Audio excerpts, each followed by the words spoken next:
Okay. Good evening, everyone. This is Carl Steinbrenner. I'm the chair of the meeting tonight. And I want to call the meeting to order. I note that Doug, Kevin, Jim, myself, and Tim are present. Is Loretta or Mia, are you in attendance by video? Mia is there? Yes, I'm here, Carl. Okay, hello, Mia. Hi. Good evening. There you are. My little graphics doesn't scroll over far enough. Okay. I have to go all the way to the right. There you are. So anyway, welcome. I think the meeting tonight should be relatively short, but again, we can make it as long as the other board members would like. Why don't we first go ahead and just review and then approve the minutes of the meeting that was, which was 2 months ago, our September meeting. Were there any changes, comments, or additions to the minutes that each of you received regarding the September 7th meeting? Good. Okay. The only thing I made a note of on here, Carl, excuse me, it was on page 2. And it starts the last paragraph where it says, Chair Steinbrenner requested that Secretary Ware. The only thing I made a note of is that, and again, I might have missed it because I wasn't there, but in the future, they should quote the ethics violation. And I think I saw that in the second group of paperwork. Am I correct in that was sent out? That if someone has or says there's a violation, that they should quote it, what it is? Yeah, I mean, we can get into the, I guess just as general discussion, we have as a board discussed that we don't have a formal intake or complaint form that would require a complainant to cite the specific provisions of the ethics code that they believe have been violated. And that is a weakness or a flaw with the current ethics code, that there isn't a procedure for how complaints are submitted. So what we have been doing over the last couple of years is pretty much trying to look at what the issues are in the complaint and identify those relevant provisions of the Code of Ethics that might be involved. So if you're talking about the advisory opinion, that was, I guess, my view and also Mr. Weir's view that what the provisions are that they were referring to, but that's our view. It was not in the actual complaint itself. Is that correct, Tim? There was no specific code provision in any of the paperwork received. I think there were some provisions mentioned in the, at times there are and at times there aren't.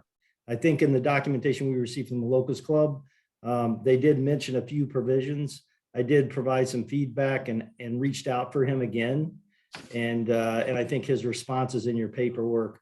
So yeah, it's something that we as a board, I think we have the latitude to, if we identify a provision, to discuss it.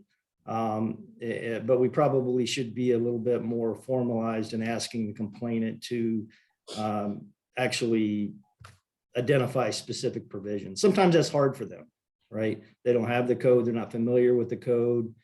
So I understand that as well. So it's a little, right now, the way it's functioning, it's a little bit of a hybrid. Oftentimes they will cite things, and a couple of the complaints we have tonight, they do cite a few provisions. Some are provisions that we may or may not have jurisdiction over. So, but that's the way it's operating at this point. But I agree with you, James.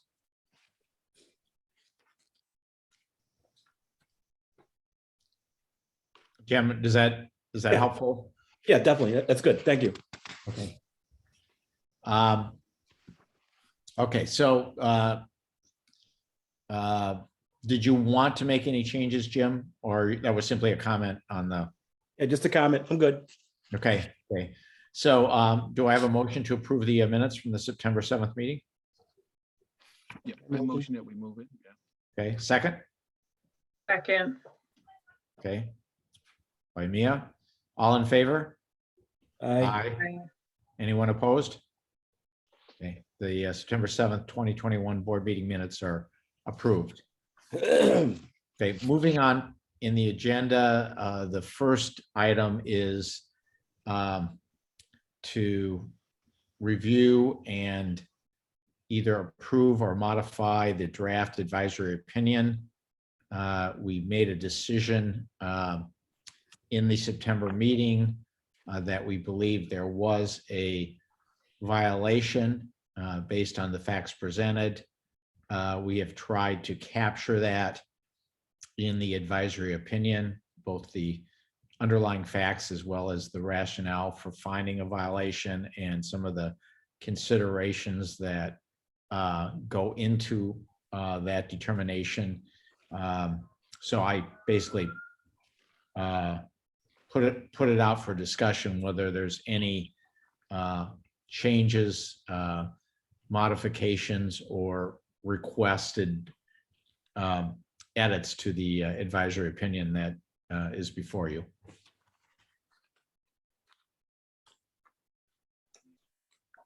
can I say, Carl, that I think that this advisory opinion was very well written, and it surmises a lot of our discussion that we had over the couple of months that we were hearing and reviewing the case and its supporting documents. So I just want to say job well done, and I fully support the document as written.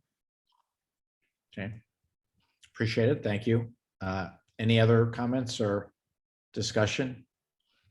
Hey, Carl, I'm going to go offline just for a second. I think President Scott may be calling, so I'm going to reach out for her. Okay, so why don't we pause the meeting for a moment? Right now, we don't have any attendees on the public side that I see. Oh, okay, so we don't need to It pause. says it. 0.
Oh, excuse me.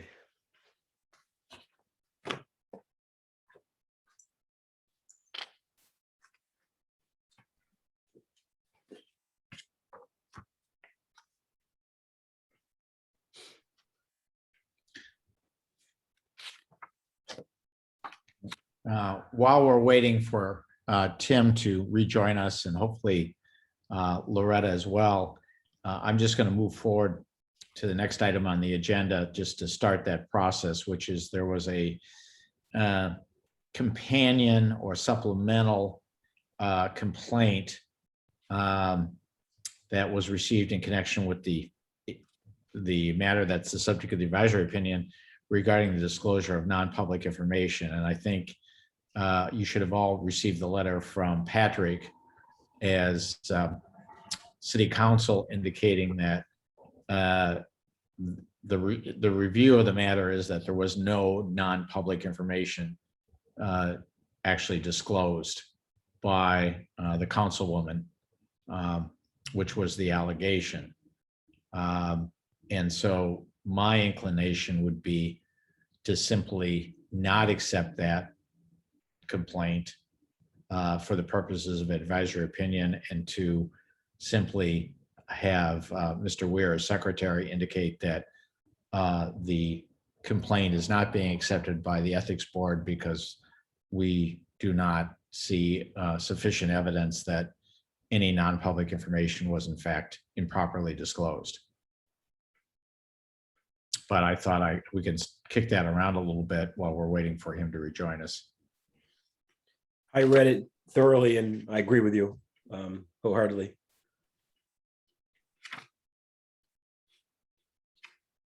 You're on mute, Doug. Sorry about that. Yeah, I was pleased to see Patrick went to the detail, be able to give us that information that would help us come to the right conclusion. Thank you. Okay, I see, Tim, you're back with us. Yeah, so she didn't answer. I left a message and told her what date that I'd sent the invite, and I actually resent an invite through the system. It's actually one that, kind of an extra one that I sent Debbie Cole, so has the same rights. So if she clicks on that, she can just change her name and she'll be good. Okay, so we had just moved on to the next item, which was a discussion of C21-1A, but why don't we go back? If there's no further changes or modifications requested on the advisory opinion, I'd like to have a motion that the draft advisory opinion be approved as a formal advisory opinion by the board and issued on behalf of the board. Do I have a motion for that? Sure, my motion. Okay. Jim, second? Do you have a second? I can second that. Okay. So Kevin seconds it. All in favor? Aye. Aye. Anyone opposed? So the advisory opinion is approved as written and will be, Mr. Ware, if you could issue that then forthwith and indicate that that was approved unanimously by the board. And then if you could just check with the Madam Council President on whether she joins in with everyone else. I assume she probably will, but please verify that. Okay, will do. And once I get that answer from President Scott, we'll file it with the clerk's office and then post a copy with the stamp on it that's been filed on our website. Okay, much appreciated. Thank you. And then while you were tending to the trying to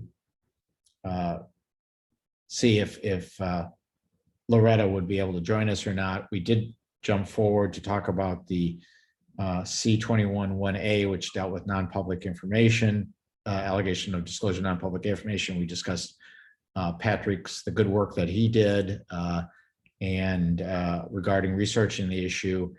And there was a unanimous, I think, feeling of the board that we should not accept that complaint, and a notice be sent to the complainant that it was not being accepted for advisory opinion due to our review of the matter, that there was not enough evidence, or there was no evidence that any non-public information had in fact been disclosed. So with that, I would ask for a motion approving the non-acceptance for an advisory opinion and the notice to the complainant. So Do I have moved. I'm sorry, was that Mia? Was that you? Yes, that's me. Okay, second? Happy to. Okay. So Doug, thank you. All in favor? Aye. Favor. Anyone opposed? Okay, that decision is unanimously approved with the exception of Madam Council President Scott, who is not participating, at least currently, at the meeting. Then the next item is somewhat similar in the sense of a complaint having been forwarded to the board regarding the issue of a review of whether or not certain actions were in compliance with the Police Accountability Board guidelines and regulations. I mean, I will open that up for discussion. I think, actually, Patrick, I think you, my view would be that if, unless there is an ethics code violation alleged in connection with the facts that were referenced, that basically is the limit of our review, and whether or not there were police accountability board issues or guidelines that were not complied with is really not within the scope of our jurisdiction. But Patrick, you might want to take a minute just to give us, I know you had looked at that a little bit. Yeah, and I agree with your summary of the kind of status of the board's jurisdiction. It's pretty clear, it's very clear in the charter that the board has jurisdiction over allegations of violations of the city's conflict of interest rules and ethics under the charter, and also issues that fall under General Municipal Law Article 18, which deals with conflicts for government employees and officials. Anything beyond that is set forth in the section of the charter dealing with the PAB, Article 18, would not lie within the jurisdiction of this board. So I noticed that Madam Council President Scott has joined us. Welcome. Finally, hi. Good to see you. And on behalf of the entire board, we certainly, give you our deepest sympathies on your loss, your recent loss, and we're Thank you. very, very, we know it's a difficult time for you, and we're appreciative you could join us this evening Certainly. in light of the circumstances. So we have, I guess, just we have reviewed unanimously we've reviewed the draft advisory opinion. There were no other additions or modifications by any of the board members. Have you had an opportunity to review that? The position, I'm not sure I saw the actual opinion. I saw what Councilor Beath wrote. No, this was one. We had actually, it was unanimously approved to be issued by the board obviously without your participating. I'll have Mr. Weir contact you independently to provide you a draft of the opinion. And if you would like to join the rest of the board as to that opinion, or you have any additional concurring thoughts on it that you would like published regarding it, we can certainly make that happen. Okay. And President Scott, you do have a copy of the draft. It's in the materials that Debbie Cole in the package. It's in those attachments that was sent out. You know how we send out the package materials? Yeah. Yeah. So there's a Word document as a part of that, which is the advisory opinions. It's marked as draft. Okay. So that's what we reviewed today, and everybody was pretty much unanimously good with it. So if I can send it again, but I know, and I'd be happy to, let me know, but you have it in that package. All right. That Debbie Cole sent out. And so if you want to just take a look at it at your leisure, maybe shoot me an email and give me a thumbs up, or if you have other concerns, certainly express them as well. That would be great. All right, we'll do. Thank you. We'll do. Thank you. And then the other matter that we just completed was that based on Mr. Beath's opinion that there was no non-public information disclosed by the councilwoman, we unanimously made a decision not to accept the complaint since there was no evidence of non-public information having been disclosed, and voted to send a notice to the complainant that we would not be issuing an advisory opinion due to that fact. Yeah, that's fine. I agree with that. Okay, so Mr. Ware, could you add the Madam Council President's name then to the vote that we had on that matter? Yes. Okay, and then we are now looking at the last pending matter, which is the request that we, as a Board of Ethics, determine whether there were violations of the Police Accountability Board guidelines or regulations. I think we had, Mr. Beath had just indicated that it was his position, and I think it was also a unanimous view of the board that unless there are ethics code issues or violations, that is the restriction on our jurisdiction. And if there are Police Accountability Board violations, that is not within the scope or purview of our responsibility. And therefore, again, we would therefore decline to issue an advisory opinion on the matter because there's been no submittal of any code of ethics violations associated with the subject matter that was raised. Carl, if I could just kind of clarify that, in the complaint, there is one provision from the ethics code, the C1 that was listed. So basically, they listed the PAB legislation conflict of interest provisions 18.9, which you've spoke and Patrick has spoke about. They also list a C1, which is no city officer should engage in any kind of transaction or business if they have an interest in that and it impairs their ability to be objective in their analysis. And I think in this scenario, I don't believe there's any kind of economic tangible interest relating to the attending of this function and in that particular event. What are the facts of the complaint that they view constituted an improper economic interest? Well, they don't. The only facts they give us is that these three Police Accountability Board members attended a primary night, a celebration of a city council candidate. And during that celebration, there were some video clips put out on social media regarding, which included some anti-police chants.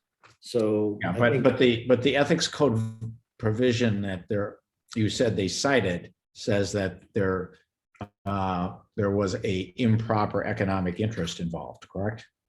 No, they just cite the provisions they believe may have been violated. So, and they cite section 18.9 of the PAB legislation, which we've addressed with. Well, we've already addressed that, but let's just Right. focus on And- the ethics right. code. What And facts? then- and do they- Well, they list C1. They listed verbatim. That's all they But offer. they don't supply any kind of facts or information as to why there was a violation of that provision. Correct. Okay, so I think it's very similar to the previous matter that, again, there's, because of insufficient information regarding how that provision was violated, it's not a proper matter for an advisory opinion, and that we would provide them notice that we're not taking, in our discretionary authority, we're not taking the issue on because they haven't shown there to be any kind of facts that would even come close to being a violation. Understood. But I'll open What that is up to your the rest of the provision board. again? What is C1? A C1 is no city officer, employee shall have any employment or engage in any business or commercial transaction or engage in any professional activity or incur any obligation as a result of which directly or indirectly he or she would have an interest, which we've defined as a tangible economic interest in some of our discussions in other cases, that would impair his or her independence of judgment or action in the performance of his or her official duties or that would conflict with the performance of his or her official duties. So let me just be real clear. So, but we define that as economic. I think it's, no, I think it's defined in the. No, I code think that's a itself. definition within the code itself, isn't it, Tim? Yeah, it's defined, okay, so here it is. An interest shall mean a benefit or advantage of an economic or tangible nature that a person or a member of his family would gain or lose as a result of any decision or action or omission to decide or act on part of the city government of any of its agencies, officers, employees. So it's actually in the code. That's how the term interest is defined.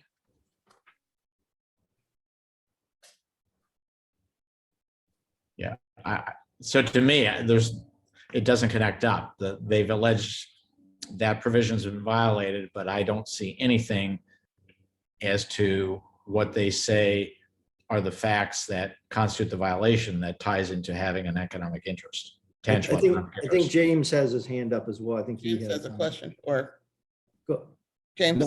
Just a statement I've been trying to make. It's pretty plain and simple as I read it. There is no economic interest, or do they have interest in that situation or that matter? Plain and simple as I read it. Yeah, I think, to me, when I look at it, it doesn't seem to really apply to the fact pattern attending this event. I mean, I guess you could look at whether or not it's good judgment or, the appearance of whether or not, once they go back and start actually evaluating police misconduct cases, that people could view that participation in that as some kind of bias against law enforcement, which may in fact impact some perception of the board members. But I'm not sure that any provisions that we have jurisdiction over really apply to the event. And even if they were there, we would have to show that they had privy information to that was going to occur. We're going to be at locations or functions where things occur that we have no control over. And I think I see it this way also, that they were at this function, there was a chant going on, they have no control over that. The thing that troubles me in this is that we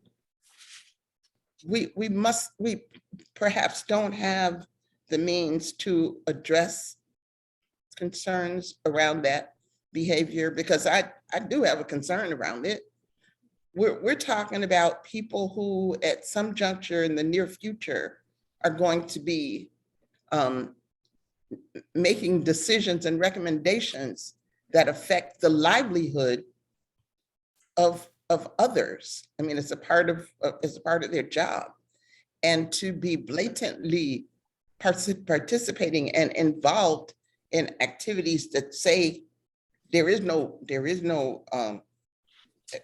or that there is like total and absolute bias.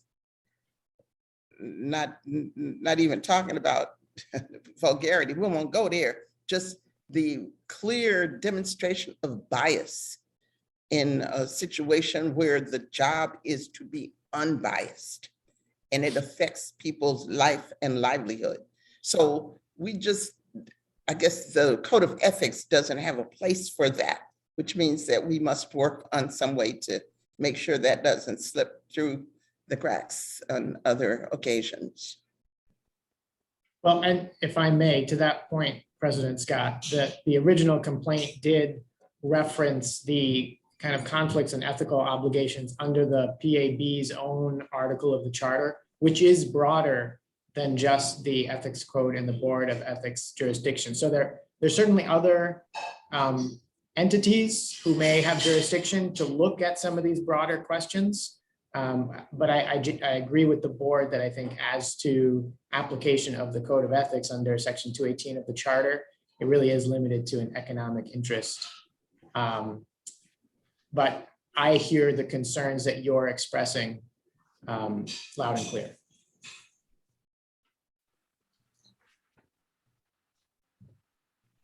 Any other comments or discussion? Well, I agree with President Scott. There was really some bias that was out there. And they're just trying to make it clear, I think, the union, that that's very difficult for their membership. If there's that bias and they're going to be under the authority of this police action board, that's, yeah, that's going to make it tough for the police. And if there is, Patrick, a way, can we recommend they go to the, was it the ethics board for the police accountability board? Or there's some, another place they could go to air this complaint? I mean, that's something that I can, outside of my role as counsel to the Board of Ethics, I can certainly work with folks in the city. I think there are a number of mechanisms of oversight, depending on who affiliated with the PAB we're talking about, that would come into play. And, I defer to the board here and whether it wants to kind of make some official correspondence to city council, for instance, or to the police accountability board itself to say, we determined we don't have jurisdiction, but we wanted to make sure you're aware of this complaint in the event that you want to do anything about it. Okay. Yeah, I think it's important to do something like that because otherwise it's like we're receiving this thing and it's like if you see a really bad accident, but the car didn't go through the light, it was on green, but it's a really bad accident. You want to say, did you see that? Did you even see that? So you didn't break that law, but you can't just not see it. Yeah. You at least have to acknowledge that you see there's something wrong with that, or if not wrong, it's not entirely right. So I think we need to speak to that and offer some recommendation about how to cover the field with that. I agree with President Scott. I do wonder if we can push it back to the PAB to see where it kind of falls in violation of their own rules. But I wonder if there's any other county or state legislation that might govern any sort of violation in this case. I do see that, I'm sorry, I do see that we have Mr. Connor Reynolds in attendance now. So just to let the board know, I don't know if he would like to say anything or not. Well, why don't we end our discussion and then when the board discussion is completed, then we can have members of the public comment if they would like. Okay. Okay. So. Sorry, Carl, if I can just respond to Mia's comment. This board does have jurisdiction under the General Municipal Law, Article 18, which I didn't have an opportunity to look at closely before this meeting. But I can certainly look at that and see if there's anything broader than the jurisdiction under the code itself that would reach this issue. Okay. I think that'd be an excellent step to do. So why don't we direct you, Patrick, to do that? And then secondly, would you also look at, to the extent this issue might be a violation or a conflict within the Police Accountability Board procedures, who we would direct correspondence to at the Police Accountability Board, indicating that we're referring the matter to their attention. Sure, I'll look into those two things and report back. That'd be great. There's a member of the public. I just have one Before we do it, any other comments by the board members? Just one clarification for Patrick on item 1. Could you go over that again on what you're going to do? General You're municipal muted. law. Check the municipal law. Because we also have, the ethics code gives us jurisdiction to look at non-compliance with the general municipal law, is my recollection. That's right. So I believe it's Article 18 of the General Municipal Law, which sets forth general ethical and conflict of interest requirements for public officers and employees throughout the state at any level of government. So this Okay. board has jurisdiction over those violations as well, ensuring that that's enforced locally. So I'm just going to see if there's anything that would touch on these issues there. Got it. Thank you. Any other comments by any member of the board? Okay, I'll turn it over. You said there's somebody from the public that may want to speak. We have, yes, right now we have one attendee, Mr. Reynolds, from the PAB. And I can, let me see here. I will allow to talk just in case he wants to respond.